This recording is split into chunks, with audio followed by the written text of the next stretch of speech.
रामायण की बात हो और रावण का जिक्र ना हो, ऐसा तो हो ही नहीं सकता।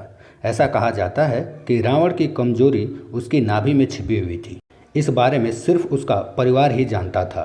कहते हैं रावण ने अपनी बहन शूर्पणखा और भाइयों कुंभकर्ण तथा विभीषण के साथ ब्रह्मा जी की तपस्या की थी। उससे खुश होकर ब्रह्मा जी ने तीनों से वरदान मांगने को कहा। तब विभीषण ने ज्ञान, शूर्पणखा ने सुंदरता और कुंभकर्ण ने निद्रा में लीन होने का वर मांगा। लेकिन रावण ने अमृत और ज्ञान का वरदान मांगा था। अमृत उसने अपनी नाभि में रख लिया था ताकि उसकी मृत्यु हो ही ना सके।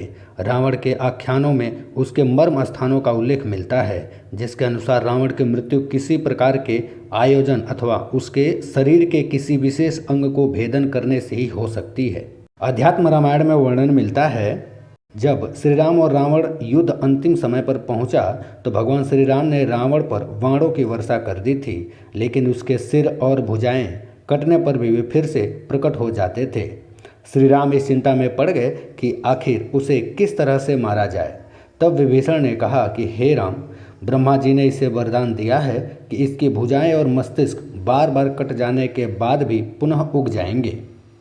रावण की नाभि में अमृत घट है, इसे आप आग्नेय शास्त्र से सुखा दीजिए, तभी इसकी मृत्यु संभव है। विभीषण की यह बात सुन श्री राम ने ऐसा ही किया और रावण की नाभि को लक्ष्य करके तीर चलाया, जिसके कारण उसके नाभि में रखा अमृत सूख गया और उसकी मृत्यु हो गई।